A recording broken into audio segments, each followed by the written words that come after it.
If you have kids and you want to start saving for their education, this video is for you. Today, we're talking about the 529 Education Fund, what it is, why I love it, and why I think other parents should set them up for their children. What is a 529 account? It's an education fund. It's a tax advantage education fund that allows you to make contributions towards a child's education. It's called a 529 plan because of section 529 of the tax code or something like that. But that's not really important. What's important is what it is and what it does. It's a good vehicle because if a child does decide to go the higher education route, they can use the funds for those expenses, for tuition, for books and other related expenses. But if a child decides not, or the family decides that the child will not go on for higher education, it can be converted into a Roth IRA. So that solves for any parent who may be concerned about whether or not their child will go on to college, if they will lose access to those funds. In addition to that, the funds can be used for K through 12 education. So if your child is in private school, then you can withdraw some of those funds to use towards that. So it's not just for college. It can be used for education expenses up to that point. So that's another nice thing. My favorite thing about the 529 plan is the gift contribution capability. So when I started my accounts, I think my son is 5 currently, and my daughter is about to be 4. I opened their accounts when my daughter was born. So my son was 1, my daughter had just been born. What prompted it is at the time there was in the state of California, they had initiated this account. I forget what it's called. I'll put it somewhere on the screen or in the description. But in 2022, they started creating these accounts with an initial seed deposit to encourage parents to start on this journey of like saving for their children, investing for their children, and what have you. And with that account, there was an additional incentive if you connected your 529 account.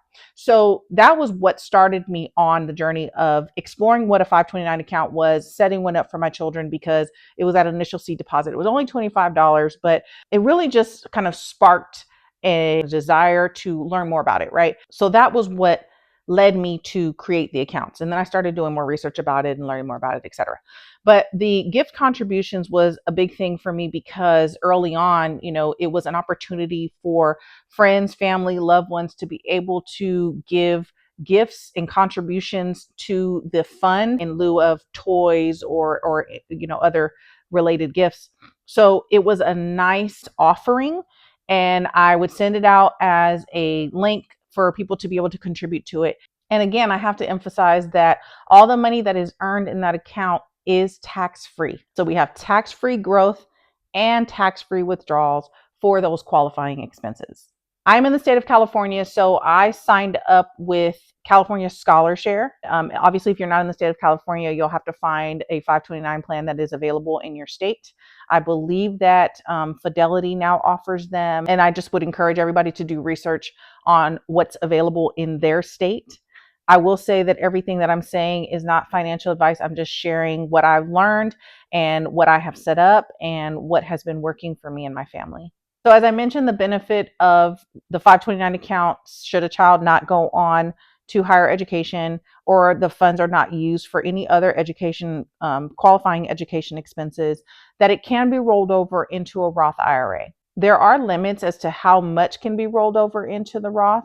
I believe to date, it's like $35,000 at the time of this video recording, but that's a solid option. And with the Roth IRA, again, like the 529, it's tax-free growth. So you can't cash it out until retirement without there being, a penalty or taxes paid or what have you. But again, it's an opportunity for that tax-free growth should you do so during the qualifying timeline, right? So for the 529 account, you are able to withdraw tax-free if it's for education expenses.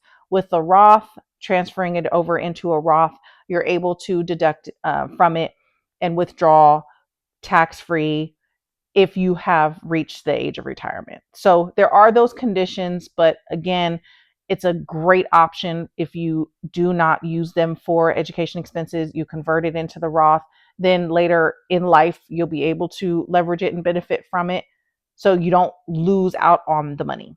I know that's a huge concern for people. When you hear education fund, they feel like it might be a little too limiting. Additionally, one of the other conditions at the time of this recording is that the account has to be open a minimum of 15 years before you can convert it over into that Roth account.